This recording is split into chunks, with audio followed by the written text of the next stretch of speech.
জুলাই আন্দোলনে দুর্বৃত্তদের আগুনে ক্ষতিগ্রস্ত হয় সেতু ভবন, মেট্রো রেল সহ নানা সরকারি স্থাপনা।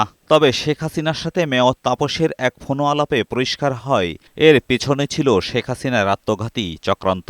শেখ হাসিনা নিজেই সেতু ভবন, বিটিভি, মেট্রো রেলে আগুন দিতে নির্দেশ দিয়ে আন্দোলনকারীদের উপর দায় চাপান বলে ট্রাইব্যুনালকে জানিয়েছে প্রসিকিউশন। আন্দোলনকে বিতর্কিত করতে সরকারি স্থাপনায় আগুন দিয়ে আন্দোলনকারীদের জনগণের মুখোমুখি দাঁড় করানোর চেষ্টা করেছিল ফ্যাসিস্ট সরকার। আরেকটা সিগনিফিকেন্ট কথা বলেছেন, সেটা হলো আমি পোড়াতে বলেছি কি, ওরা পুড়িয়ে দিয়েছে সেতু ভবন। তার মানে তার প্ল্যান ছিল অন্য কিছু পোড়ানো, কিন্তু যাদেরকে বলেছেন ওরা প্রপারলি ইনস্ট্রাক্টেড হতে পারেনি, গিয়ে সেতু ভবন পুড়িয়ে দিয়েছে। তার মানে পোড়ানোটা, পুড়িয়ে ছাত্র জনতার উপরে দায় চাপানোটাও ওনার একটা উদ্দেশ্য ছিল। এদিন ট্রাইব্যুনালে সাক্ষ্য দেন বিশেষ তদন্তকারী কর্মকর্তা তানভীর হাসান জোহা। ৫৩তম সাক্ষী হিসেবে জুলাই আন্দোলন চলাকালে শেখ হাসিনার সঙ্গে বিভিন্ন ব্যক্তির ৪টি ফোনো আলাপ ট্রাইব্যুনালে উপস্থাপন করেন তিনি। সেখানে শেখ হাসিনাকে বলতে শোনা যায়, হেলিকপ্টার থেকে গুলি ও বম্বিং করার মতো নানা পরিকল্পনা।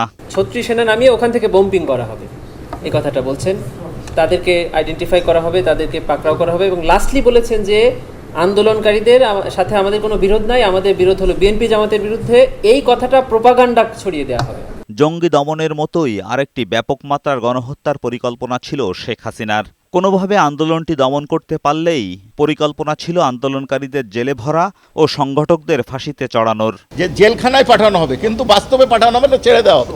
আর কি তারপরে হচ্ছে আর কি, অর্থাৎ পরবর্তী যে গোপন পরিকল্পনা সেইটা তিনি বাস্তবায়ন করবেন। এবং তারপরের অংশে বলা হচ্ছে জঙ্গি নাটকের কথা হবে আন্তর্জাতিকভাবে জঙ্গি দমনের প্রক্রিয়া অনুসরণ করা। এদিন আশুলিয়ার ৬ মরদেহ পোড়ানোর মামলার ৫ম দিনের সাক্ষ্য গ্রহণ হয়েছে ট্রাইব্যুনাল ২-এ। এজাজুল হক মুকুল, বৈশাখী সংবাদ, ঢাকা।